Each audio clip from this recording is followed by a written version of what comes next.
Daniel Flaget, bonjour. Vous êtes pédopsychiatre, psychiatre, psychanalyste, membre titulaire de la Société belge de psychanalyse. Vous êtes aussi membre fondateur de l'IFISEM, qui est un centre de formation à l'intervention en santé mentale. Vous avez aussi été médecin directeur du centre de guidance d'Uccle. Vous avez été directeur de l'équipe thérapeutique de l'école des Blés d'Or. Vous avez aussi participé à la fondation de la formation à la thérapie de développement. Ça fait beaucoup de choses. Donc, je crois que vous avez une carrière bien remplie, d'autant plus qu'elle a débuté précocement, à ce que je sais. Votre engagement professionnel a été important et très diversifié aussi. Je crois que votre manière d'envisager la pédopsychiatrie a très fortement influencé les gens de ma génération. Et d'autant plus, je crois que vous avez toujours été très préoccupé par la transmission, par la question de la transmission. Je pense que par votre rapport, vous avez réellement ouvert le champ de la pédopsychiatrie à une approche intégrative qui tient compte des différents aspects qui sont à la fois l'axe organique, l'axe individuel, intrapsychique, et puis aussi la dimension familiale. Je crois que là, vous avez vraiment initié quelque chose de novateur dans le champ de la pédopsychiatrie, qui, je crois, a vraiment ouvert à la complexité dans une époque où pourtant le chant des sirènes simplificatrices est quand même parfois assez assourdissant. Donc je crois que là, vous avez vraiment fait quelque chose de très particulier. Mais dites-moi peut-être, qu'est-ce qui a motivé votre vocation ? En fait, très précocement, dans mon adolescence, j'ai voulu m'intéresser au fonctionnement mental et je suis par hasard tombée, comme beaucoup de gens de ma génération, par des lectures sur la psychanalyse, dont j'avais une idée plus que vague au départ et j'avais envie de devenir psychanalyste. Mais à l'adolescence ? Oui. Mais c'était une idée très floue parce que je ne savais pas tellement en quoi ça consistait. Et donc, plusieurs personnes m'ont dit que si je voulais faire de la psychanalyse, il fallait d'abord que je fasse la médecine. Mais j'ai eu la chance d'avoir la possibilité de faire ma formation analytique pendant mes études de médecine. Et au fond, vous avez fait, je pense, des rencontres marquantes. Vous pourriez nous parler peut-être de vos filiations La première rencontre marquante, c'est la rencontre d'un cousin de ma mère à Paris qui s'appelait le docteur Jean d'Alsace, qui était en fait gynécologue, mais qui était très mêlé au milieu psychanalytique. Il avait traduit Steckel en français. Et c'est cet homme-là que j'ai eu l'occasion de rencontrer tout simplement dans un dîner de famille, alors que j'étais vraiment fort jeune, qui m'a encouragée dans mon projet de devenir psychanalyste et qui m'a informée des moyens d'y parvenir.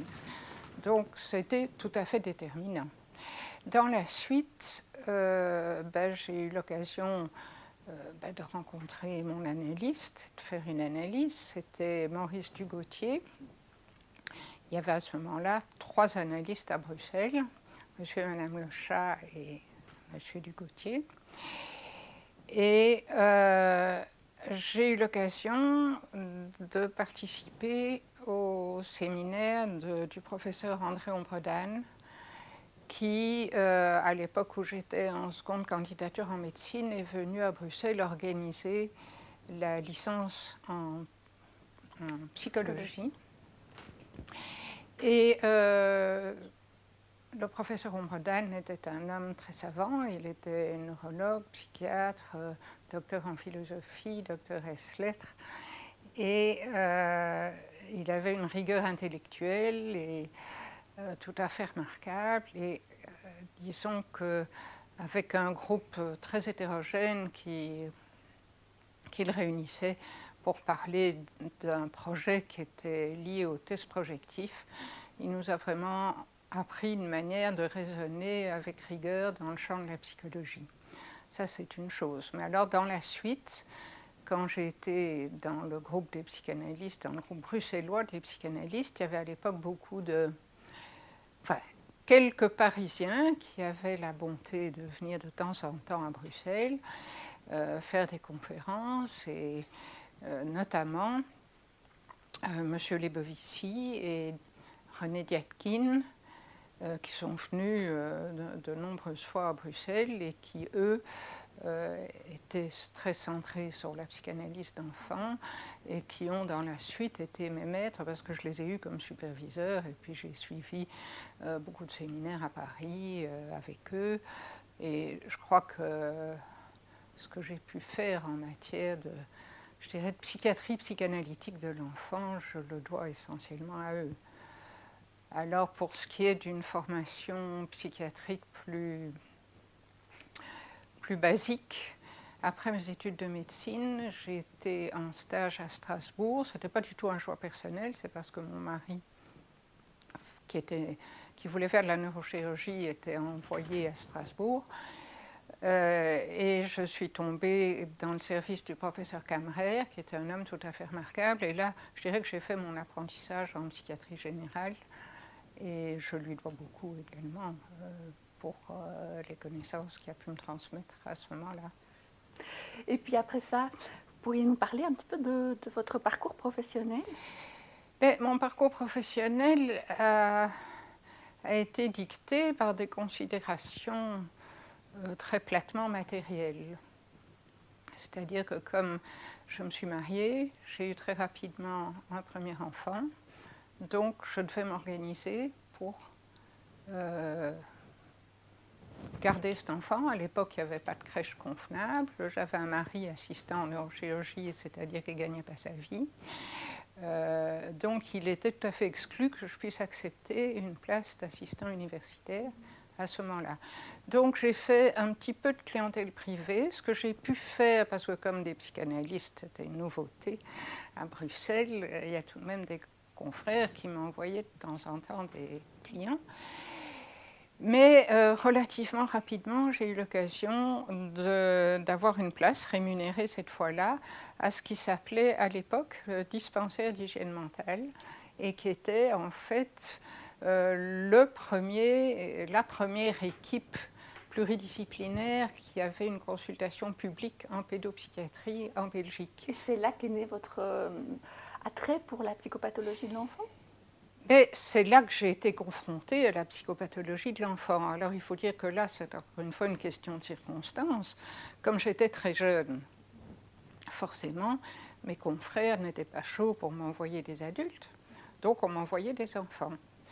Et j'ai commencé à faire des psychothérapies d'enfants. Et puis j'ai eu l'occasion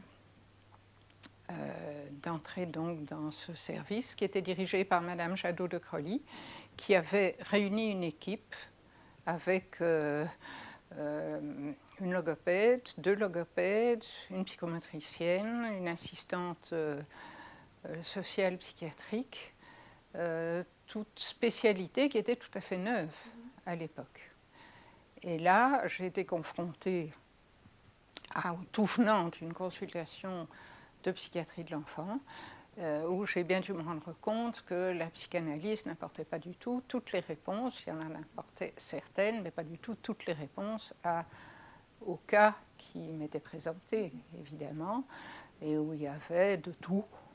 Il y avait évidemment des symptômes de type néphrotique, psychopathique, défectologique, il y avait beaucoup de cas sociaux, il y avait beaucoup de cas de troubles de l'apprentissage, donc j'ai dû me mettre à l'apprentissage de ce que c'était que tous les troubles instrumentaux qui étaient toujours très présents dans ces consultations, ce qui m'a amené effectivement à avoir une vue assez large de la pédopsychiatrie. Et alors ce qui s'est passé dans ce centre, c'est que, comme tout le monde savait que j'avais fait une formation, j'étais encore en train de faire une formation psychanalytique, j'étais très sollicitée par les autres travailleurs du centre, qui souhaitaient me parler de leur cas et qui, au fond, avaient une idée assez irréaliste, comme tout le monde d'ailleurs à l'époque, de la psychanalyse. Et on a comme ça joué un jeu de... je dirais, d'envoi alterné de patients. Quand les rééducateurs n'en sortaient pas avec leur cas, ils me les envoyaient. Puis comme je ne m'en sortais pas non plus, je me les renvoyais. Et c'est ainsi qu'est né le premier groupe de discussion de cas, parce que mes collègues souhaitaient que je puisse apporter un éclairage psychanalytique à leur cas. Et eux m'apportaient l'éclairage de leur connaissance de rééducateur. C'est un échange de bons procédés. Voilà. Et en fait, c'est ça qui a été la matrice de tout ce qui s'est passé dans la suite et qui a abouti à l'organisation de DIFISAM, qui est donc un organisme, un institut de formation à l'intervention en santé mentale. Mais ça, c'est 30 ans après. Oui. Et au fond, donc, vous avez toujours été intéressé par l'abord pluridisciplinaire. Oui, oui, parce que ça me semblait pas possible de se borner. Je me suis rendu compte très vite que ce n'était pas possible de se borner à poser des indications de psychothérapie analytique. D'abord, ce n'était pas simple de poser ces indications. Ensuite, ça ne couvrait qu'une petite partie des cas qui se présentaient là. Donc forcément, j'ai dû m'intéresser à tout le reste. D'ailleurs, vous écrivez dans votre article la pratique de la pédopsychiatrie devrait nous immuniser contre les dangers de la pensée unique. Oui, en effet. En effet, parce que la pédopsychiatrie vous met d'emblée, vous confronte à la complexité. Puis vous avez quand même eu le souci aussi d'approcher la famille par rapport aux situations. Je veux dire, ça allait de soi. Quand vous voyez des gens qui vous amènent un gosse qui ne va pas bien, il faut bien s'intéresser, bon, bien sûr, à l'enfant, mais aussi à ses conditions de vie. Alors, ces conditions de vie, c'est l'école, c'est la famille, c'est le milieu social. Vous dites ça allait de soi, mais à l'époque, ça n'allait pas forcément de soi. C'est quand même quelque chose qui vous était propre, qui avait quand même à voir, je crois, avec votre curiosité, votre intérêt pour une certaine forme d'ouverture. Ben, ça me semblait évident. J'arrivais là comme Candide. Hein. J'observais ce que j'avais devant moi et je ne pouvais pas ne pas voir toutes les circonstances, toutes les conditions qui pesaient sur le développement des enfants et sur leur psychopathologie. Est-ce qu'on pourrait dire, au fond, qu'il y aurait comme un parallèle entre votre façon d'avoir forgé votre carrière, d'avoir été chercher là où se trouvaient les choses que vous aviez envie d'apprendre, et puis votre façon de transmettre par la suite aussi en créant des structures pour enseigner en dehors des sentiers balisés. Mais écoutez, j'ai envie de dire, j'ai jamais rien créé et j'ai jamais eu de projet dans ce sens. Je n'ai fait que répondre à des demandes. Ça veut dire quoi pour vous, ça? Mais j'étais dans ce service et j'avais des gens qui me disaient, on veut venir vous raconter les histoires de nos cas. J'ai dit, bon, ben venez. Et puis on discutait. Et puis très rapidement, le bruit s'est répandu dans les milieux psy, que nous étions là et que nous acceptions des gens dans des groupes de supervision pour la psychothérapie psychanalytique de l'enfant. Et on a eu un afflux de demandes absolument extraordinaire. Et c'est comme ça que nous avons été amenés très rapidement, non seulement à faire des groupes de supervision, mais il y a eu une demande d'un apport théorique. Donc nous avons organisé des cours théoriques sur le développement psychanalytique de l'enfant, enfin ce que la psychanalyse avait apporté au développement de l'enfant, plus précisément, et sur la relation thérapeutique avec l'enfant, sur ce qui se passait dans les psychothérapies, etc. Donc, ce qui était au départ un petit groupe de supervision a pris de l'ampleur et c'est devenu une série de groupes de supervision et des cours. Alors là, heureusement, au bout de quelques années, nous avons tout de même fait des petits, donc il y a eu un relais, il y en a eu des gens qui avaient été en supervision chez nous, qui ont fait eux-mêmes des groupes, etc. Et donc, c'est mis en place ce qui plus tard deviendra le programme de psychiatrie infantile de l'IFISEM. À ce moment-là, il n'était pas question d'IFISEM, il était simplement question de ce programme de psychothérapie psychanalytique de l'enfant. ce qui frappe quand même, c'est quand même le plaisir à partager, à transmettre. Ah ben oui, c'était gai. Mhm. C'était gai. Moi, j'étais partie comme ça en essayant de faire quelque chose qui m'intéresse. Et puis, je voyais qu'il y avait des tas de gens qui venaient me demander de les aider. J'étais la première surprise, d'ailleurs. Mais voilà, c'est parti tout seul. Et c'est à l'époque aussi, en fonction de l'intérêt pour le développement, que est née, je crois, également la formation à la thérapie de développement. Dans le centre de guidance où je travaillais, il y avait une psychomotricienne qui était Marie-Rose Smets, qui faisait un travail qui a tout de suite attiré mon attention. Parce que, par des méthodes totalement différentes des miennes, j'ai envie de dire, elle arrive au même résultat. Elle faisait un examen psychomoteur d'un enfant. Moi, je voyais le discours et les dessins et le jeu d'un enfant. Et puis, nous arrivions aux mêmes conclusions sur son fonctionnement psychique. Alors, ça m'a tout de même pas mal interpellée. Nous avons beaucoup parlé ensemble. Et Marie-Rose avait le souci d'étendre sa technique de psychomotricité à une dimension psychique plus large.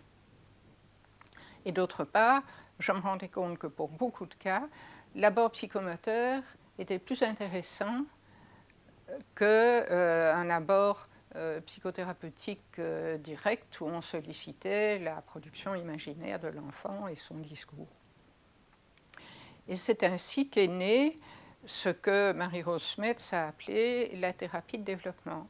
L'idée étant d'aider l'enfant par le jeu psychomoteur et l'invitation à des productions spontanées à mettre en place les étapes du développement psychique. Donc c'est une spécialité belge. C'est au départ une spécialité belge, et surtout cette dénomination est belge. Mais il faut dire qu'entre-temps, nous n'étions évidemment pas les seuls travailleurs en pédopsychiatrie à suivre un chemin analogue.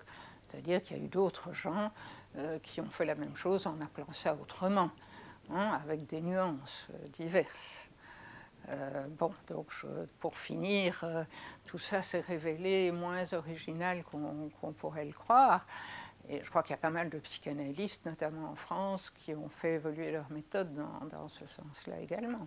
Alors, ce qui s'est passé, c'est qu'il y avait à l'époque, je parle toujours de mes relatifs débuts au centre de guidance, il y a eu à l'époque une personne tout à fait remarquable qui était directrice de la Ligue d'hygiène mentale, qui était le pouvoir organisateur de l'époque de ce centre, c'était Nicole Guinotte.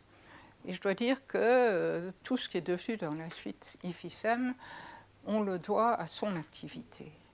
Parce qu'elle a très tôt compris l'intérêt qu'il y avait à développer ce mode de formation.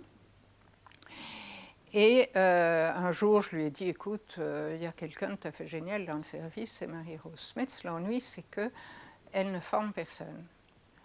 Et Nicole m'a répondu, ça n'est rien, nous allons faire une formation avec elle. Et c'est elle qui a décidé de mettre sur pied une formation qui, au départ, était avec Marie-Rose Smets, avec une neurologue qui était Evelyne Azarts. Et moi-même, j'ai travaillé dans ce groupe un moment, et puis j'ai passé la main à d'autres. Vous êtes analyste aussi, Madame Flaget. Oui, bien sûr, c'est même la première chose que j'ai été, et c'était mon premier projet. J'ai envie de dire que tout le reste est arrivé par hasard, mais mon projet était d'être analyste. Alors il faut dire que la société d'analyse était un peu débutante au moment où j'ai débarqué. Les premiers analystes étaient des autodidactes, qui n'étaient d'ailleurs médecins ni l'un ni l'autre. Et ce n'est que plusieurs années après que des psychiatres y sont entrés. Et là, j'ai été amenée à collaborer à une restructuration complète de la société d'analyse. Alors, en fait, j'ai eu une pratique d'analyste qui m'a fort intéressée, d'analyste d'adultes et d'enfants.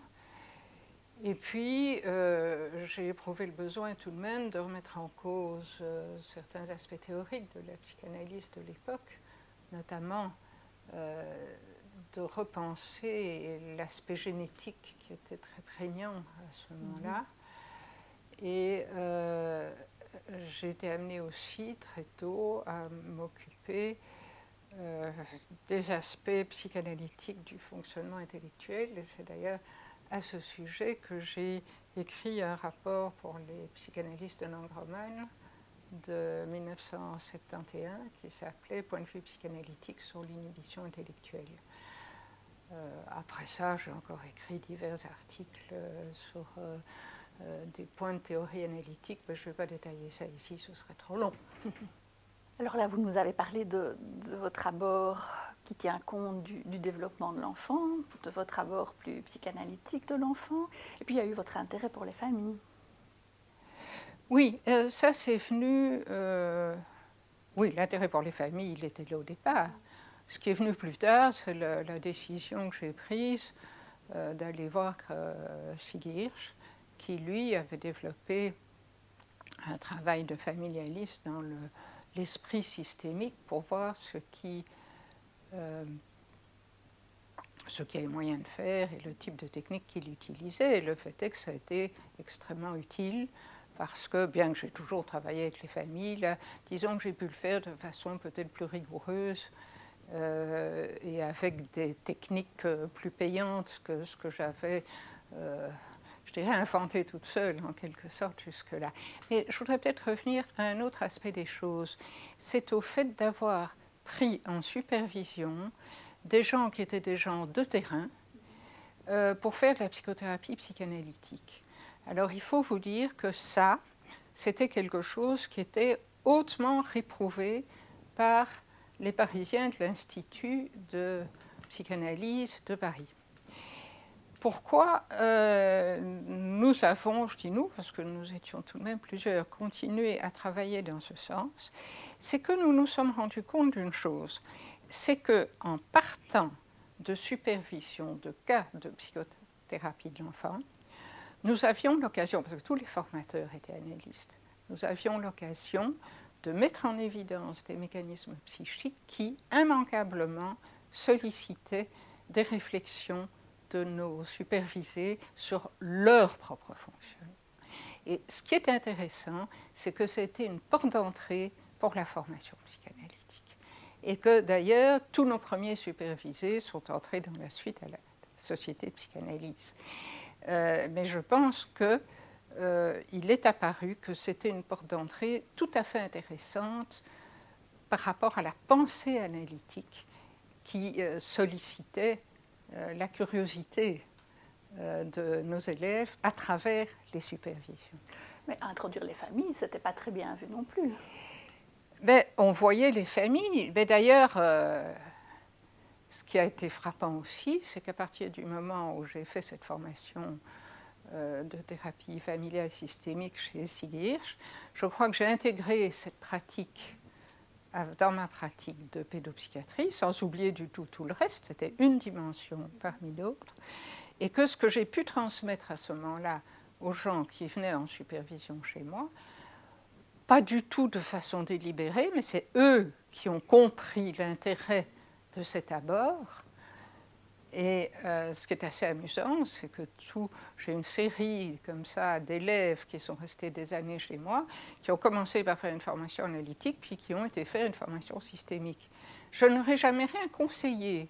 Simplement, je crois que j'étais implicitement un modèle de fonctionnement.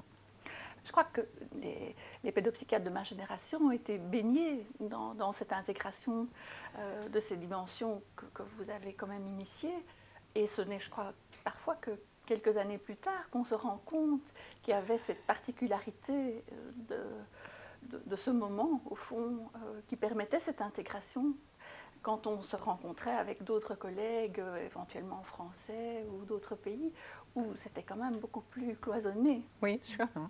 Donc là, je crois vraiment que vous avez ouvert quelque chose. Décloisonner, mais je crois qu'il fallait décloisonner. Et alors nous avons décloisonné au niveau de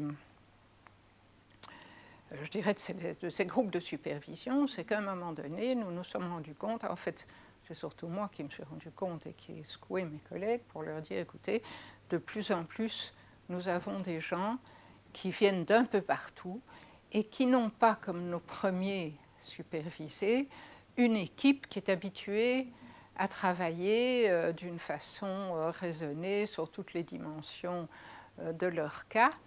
Et on avait des gens qui étaient complètement perdus, déjà au niveau de comment faire une anamnèse, d'essayer de comprendre quelque chose à la psychopathologie d'un cas, enfin des gens qui n'avaient pas du tout acquis les bases du travail en pédopsychiatrie.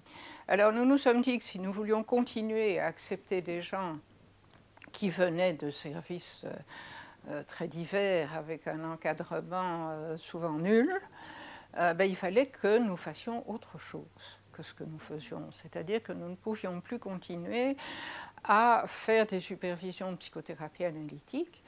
Il fallait d'abord apprendre aux gens à faire des évaluations de base, à faire des anamnèses et évaluer les différents aspects de la psychopathologie des enfants, et puis de poser une indication thérapeutique. Et c'est ainsi que notre travail a tout à fait évolué. Mais donc, vous avez une idée d'où vient au fond ce désir de partager, de transmettre, de donner aussi beaucoup?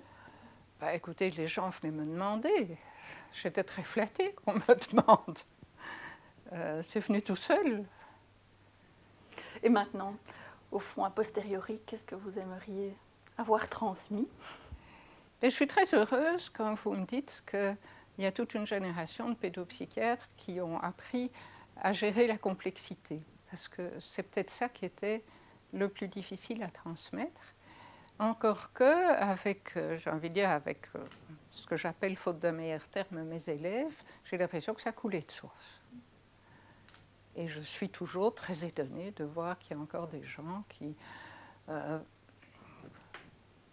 mes dernières années de superviseur, des gens qui viennent vous dire ah, des bilans cognitifs, ça on ne fait pas dans le service. J'ai dit, vous avez affaire à des gosses en souffrance qui passent combien 6 heures par jour à l'école où ils rament et où ils se font traiter d'idiots, et vous croyez que ça n'a pas d'importance? Je veux dire, des gens qui ont une vue partielle des choses. D'ailleurs, vous citez l'histoire du garagiste qui m'avait frappé que on ne peut pas, quand on a les 4 pneus d'une voiture crevée, on ne peut pas en réparer un à la fois. Oui, voilà, ça c'est une métaphore que j'aime beaucoup. Hein. Si vous avez les 4 pneus d'une voiture qui sont crevés, si vous en réparez un, et même 2, elle ne roulera toujours pas. Il faut réparer les 4. Et je crois qu'en pédopsychiatrie, c'est à ça qu'on est confronté. Il y a toujours beaucoup de pneus crevés. Et tant qu'on n'a pas réparé tout ce qui empêche de fonctionner, ça ne va pas. Je crois que si on part de l'idée que l'être humain est complexe et qu'il y a beaucoup de dimensions, j'ai vu parmi les gens qui sont venus en formation chez moi que la plupart étaient très à l'aise avec ça très vite. Et au fond, quel regard portez-vous sur la pédopsychiatrie actuelle? L'état actuel de la pédopsychiatrie est très morcelé. Il y a un autre aspect des choses qui est plus compliqué, c'est que, et ça je m'en suis rendu compte au fur et à mesure que j'avançais, c'est que le poids des facteurs sociaux m'a paru de plus en plus grand pendant mes années de pratique. C'est que de plus en plus, les pédopsychiatres sont sollicités pour des cas qui sont dans des situations sociales extrêmement difficiles et des cas où la thérapeutique passe par une organisation institutionnelle. Or, ce sont donc tous les cas lourds pour finir. Or, qui dit institution, dit nécessité de financement, donc politique. C'est-à-dire qu'il faut des crédits publics pour financer les institutions. Et c'est là que je me suis, surtout dans les dernières années de ma pratique, cognée à beaucoup de cas où on était forcé de se rendre compte qu'on manquait d'institutions adéquates pour traiter des cas lourds. C'est vrai que vous ne nous avez pas parlé de votre expérience en institution, qui a quand même été quelque chose d'important, je Oui, crois, aussi dans votre parcours. Enfin, j'ai travaillé pendant 10 ans dans une petite institution qui n'est d'ailleurs pas une institution résidentielle, c'est une institution qui est en fait une école d'enseignement spécial de type 8, c'est-à-dire destinée aux troubles d'apprentissage, et une équipe thérapeutique. Cette institution s'appelle les Blés d'Or. Elle existe toujours. Et là, j'ai eu l'occasion de suivre une cohorte d'enfants souffrant de troubles d'apprentissage et de pouvoir aider à fonctionner une équipe thérapeutique tout en ayant des contacts tout à fait quotidiens avec les enseignants, ce qui m'a paru extrêmement intéressant. Donc à nouveau une approche qui intègre les différents bien aspects. Sûr, bien sûr. J'ai pu apprécier l'importance de la pédagogie, parce que si vous traitez des enfants qui ont des troubles d'apprentissage et qui sont dans une école qui ne tient pas compte de leurs troubles et où la pédagogie n'est pas adéquate, tout ce que vous pouvez faire sur le plan psy ne servira à rien du tout. Voilà. Et quelle place pour la psychanalyse d'enfant? La psychanalyse d'enfant, je crois, la place qui en reste, à mon sens. D'abord, il y a toujours des indications de psychothérapie psychanalytique de l'enfant. Il y a surtout, me semble-t-il, des indications de thérapie brève. C'est-à-dire que la psychanalyse vous aide à débloquer des pannes dans le développement psycho-affectif des enfants, et souvent ce sont des traitements relativement brefs. Ça suppose des enfants qui n'aient pas de troubles majeurs du développement, bien entendu. Par ailleurs, je pense que la pensée psychanalytique qui aide à comprendre la subjectivité d'enfants pour lequel éventuellement d'autres démarches sont nécessaires, je crois que là, c'est tout à fait utile. Comme la pensée psychanalytique féconde aussi l'abord familial, n'est-ce pas? Vous pouvez utiliser une technique systémique, mais dans votre tête, avoir une idée de ce que chaque protagoniste a comme monde fantasmatique. Et c'est comme ça que vous pouvez être efficace. Autrement dit, je crois que la pensée psychanalytique est extrêmement utile pour comprendre la subjectivité et des enfants et de leurs parents et comprendre leurs interactions. Et c'est ce que j'ai essayé de mettre en évidence dans mon abord des troubles instrumentaux. Là, j'ai même écrit un bouquin sur ce sujet. C'est-à-dire que ce dont je me suis rendu compte, c'est que le fait d'avoir des troubles du développement cognitif influençait l'organisation du développement psycho-affectif. Et c'est ça que j'ai essayé de décrire, en montrant qu'il fallait absolument intégrer ces deux approches. On pourrait dire que ça fait partie des valeurs de base avec lesquelles vous voulez fonctionner, qui sont importantes pour vous. Oui. Oui, parce que ce que je vois encore quand j'entends parler de cas de moins en moins, puisque je suis retraitée maintenant, c'est qu'il y a des gens qui ont bien l'idée qu'il existe différentes approches, mais qui n'ont pas idée de la manière dont on les intègre. C'est-à-dire que j'entends, enfin j'ai encore vu il n'y a pas tellement longtemps des rapports de cas où on dit tel enfant, il est anxieux donc il lui faut un psychothérapeute, il est dyslexique donc il lui faut un logopède, ses parents se chamaillent tout le temps donc il faut un thérapeute familial. Et l'école ne convient pas donc il faut un enseignement spécial. Mais tout ça juxtaposé sans qu'il y ait aucune idée d'intégration. Et alors, ce que j'ai aussi introduit, tout de même, c'est que j'ai beaucoup travaillé avec des rééducateurs en psychomotricité et en psychopédagogie, en leur montrant la dimension psychothérapeutique de leur travail, n'est-ce pas? C'est-à-dire que si un enfant est anxieux parce qu'il est tout le temps mis en cause narcissiquement, parce qu'il n'arrive pas à se débrouiller pour lire, par exemple, mais c'est le ou la logopède qui est la mieux placée pour aborder cette angoisse. Avec un ou une psychothérapeute qui ne s'occupe pas de l'aspect scolaire, l'enfant n'en parlera pas, il fera tout pour éviter ce sujet douloureux. Donc, il peut très bien passer un temps fou avec une psychothérapeute à parler de tas de trucs, à inventer des tas d'histoires, mais sans jamais dire qu'il souffre de ne pas arriver à se débrouiller à l'école. Je crois vous avoir peut-être parlé du fait que je m'étais fait agresser une fois lors d'une conférence à Charleroi où j'avais parlé de l'importance de faire du dépistage de troubles cognitifs chez les enfants et où il y a plusieurs personnes qui m'ont agressée en me disant « mais enfin, vous savez tout de même bien que tous ces enfants sont dans des situations sociales absolument impossibles et que c'est à cause de cela qu'ils n'en sortent pas à l'école. » Et je ne suis pas arrivée à leur faire entendre que, bien sûr, j'étais tout à fait consciente du poids des conditions sociales, mais que si en plus de ces conditions sociales défavorables, ces enfants avaient une pathologie du développement qui leur rendait particulièrement difficile les apprentissages, ben, il fallait aussi les aider sur ce plan-là.